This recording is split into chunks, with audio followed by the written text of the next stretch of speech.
Walang kasalanan si Riray. Hindi siyang pumatay kay Arman. Kung hindi siya, sino? Umay. At ikaw?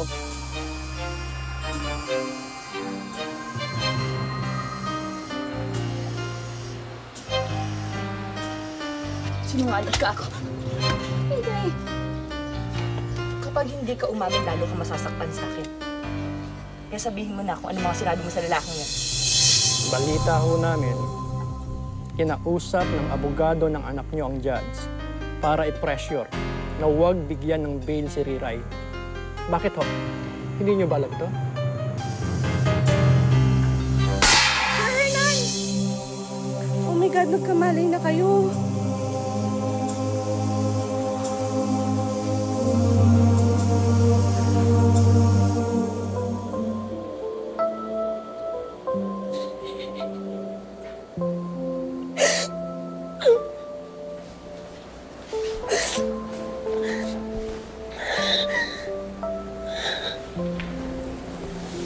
Malungkot nga siya. Kanina pa siya ganyan. Paano naman kasi pinahiya na naman siya nung asawa niya. Kawawa naman si Jopay. Kala ko mabait yung tarik na yun. Hindi pala. Ika, lapitan natin.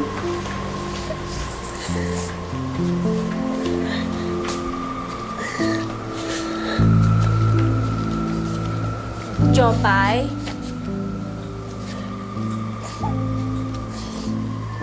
Kung ano man yung sasabihin ninyo, huwag niyo nang ituloy.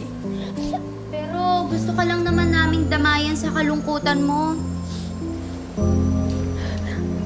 Wala kayong maitutulong sa problema ko, kaya huwag na kayong makialam.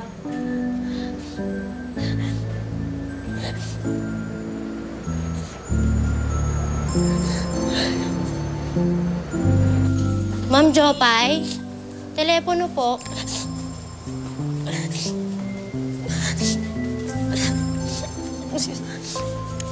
Hello? Oh, ito nga ho yung bahay ni Daddy Hernan. Si Jopay po ito, daughter-in-law ho niya.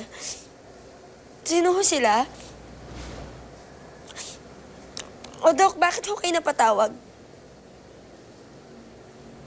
Ho? Sige ho. Pupunta ho agad kami dyan. Salamat ho. Jopay, sino kausap mo? Ang doktor. Doktor? Nagkamali na daw si Daddy Hernan. Talaga? Sigurado ka? Oo. Kailangan malaman to ni Tarik. Sige ah.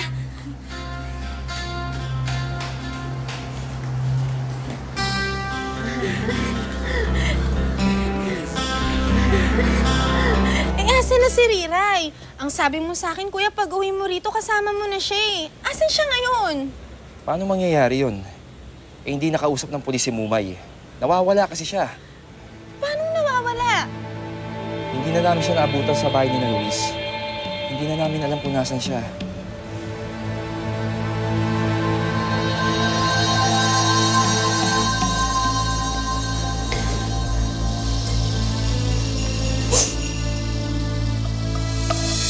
Saan tayo pupunta? Mamamasyal lang tayo. Malayo? Basta mamamasyal lang tayo. Halika na. Maganda ba dun, Luis? Oo naman. Alam niyo, pareho niyo pang hindi napupuntahan yung lugar na yun eh. Saka mag-a-ice cream tayo. Ang init kasi dito eh. Gusto ko yun. Magkasama tayo. Halika na.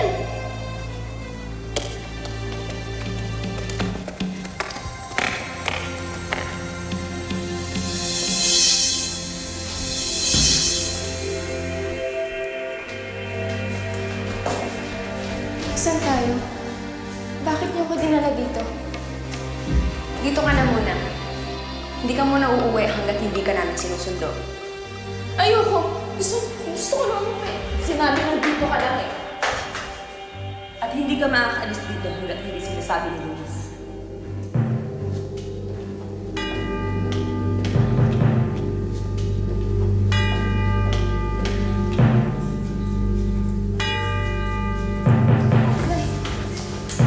Uy, huwag niyo akong iiwan dito. Luis, huwag na niyo na. Huwag mo akong iiwan! Luis, huwag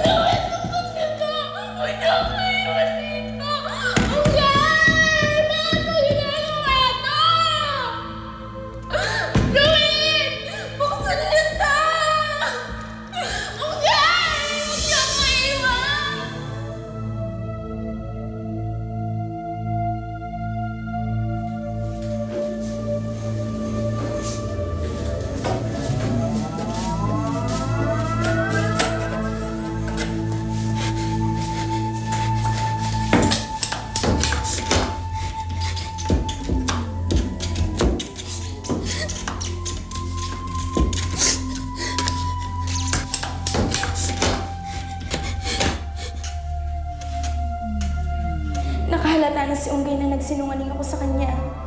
Alam na nila Luis na nagsumbong ako kay Jan. Kaya nila ako dinala dito. Hindi pwede to. Hindi nila ako pwedeng ikulong dito. Kailangan makatakas ako. Kailangan makaalis ako dito.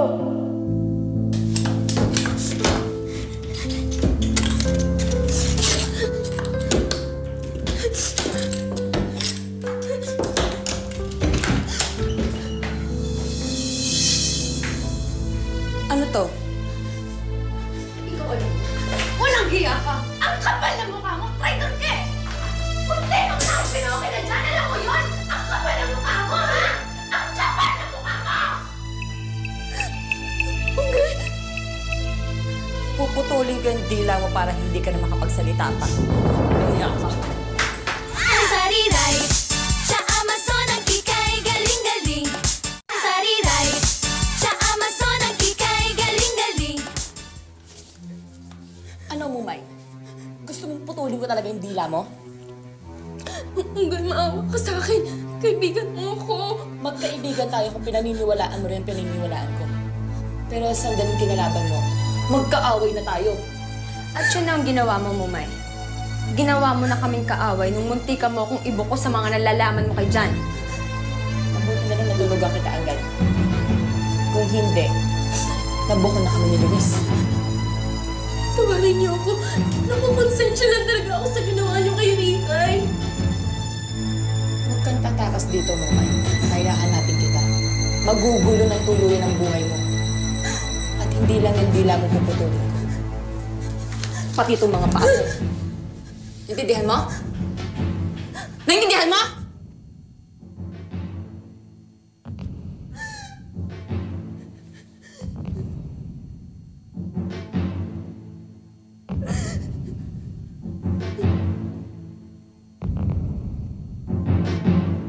Imposibleng bigla na lang mawala yung Mumay na yun. Kung may alam talaga siya sa mga nangyari, hindi kaya may gusto magpatahimik sa kanya para hindi mo na lang siya makausap? Kaya nawawala siya ngayon? Iniisip ko na rin yan, Aifa. At pinagdududahan ko si Luis. Pero ayoko magbintang hanggat hindi pa ako nakakasiguro. Eh anong gagawin mo ngayon?